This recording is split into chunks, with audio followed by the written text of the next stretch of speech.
doctrine, the Christian doctrine of Trinity teaches that God is the Father, the Son, and the Holy Spirit. So it is teaching us the three in one. That is God being the Father, the Son, and the Holy Spirit. So in a constructive interreligious let me say dialogue depends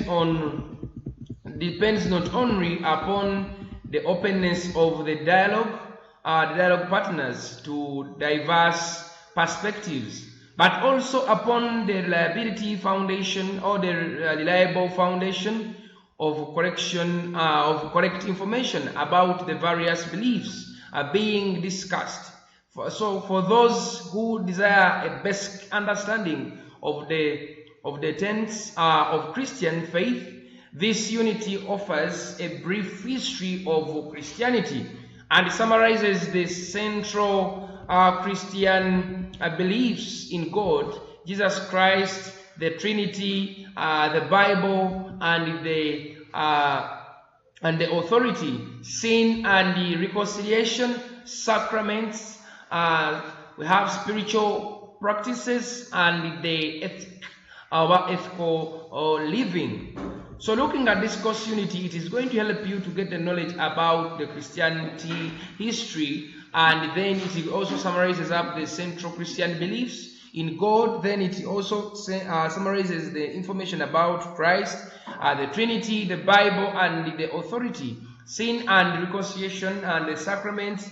Then we look at the spiritual practices and the ethical living. Then it explains the major beliefs or doctrines that are generally accepted by all Christians, while all Christians also highlighting the theological diversity of the Christian church.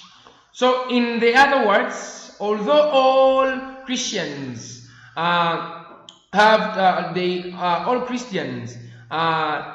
they adhere to the doctrines discussed here, various groups of Christians often interrupt these doctrines directly.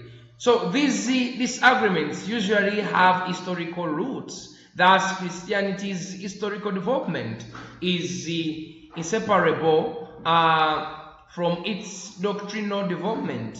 For this reason, the unity that we are going to look at gives us an overview of Christianity's historical development, therefore moving into the discussion of the major Christian beliefs. So as would be the case with any religious tradition, so the complex of Christianity theory and the history cannot be explained carefully in a brief unity. So they tell us that however much majority, all people under Christianity, all different Christian groups, they believe in the same doctrines, but still they reach at a point and they disagree over something, but still they tell us that you cannot separate these historical doctrines, because it is the doctrine that builds up Christianity.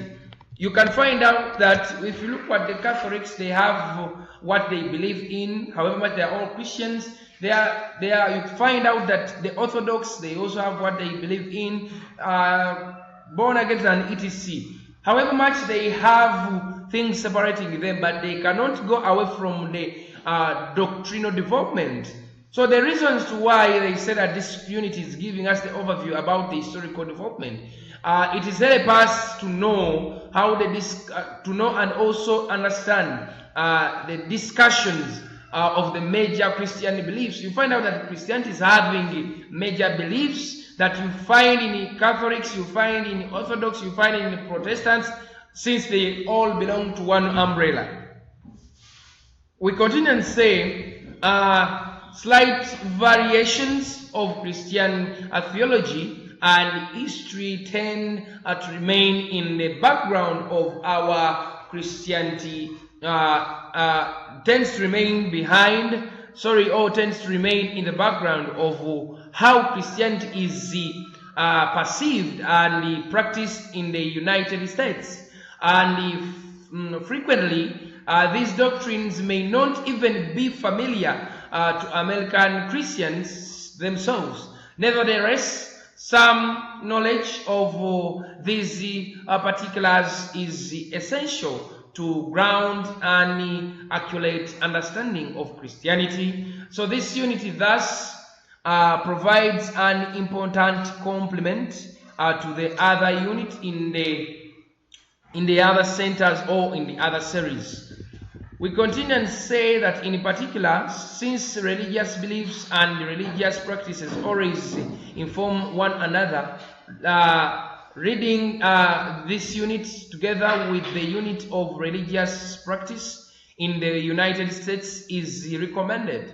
So the unit begins with the belief historical outline of the beginnings and the major divisions of Christianity. So it is then summarizes the Christian beliefs in God, Jesus Christ, the Trinity, the Bible, and the authority, sin and reconciliation sacrament, spiritual practices, and the ethical living. Then the question is, what are the 10 major doctrines in the Bible? The 10 major doctrines in the Bible. So when we come back, we shall be looking at the 10 major doctrines in the Bible. I beg to submit from here. Have a good day.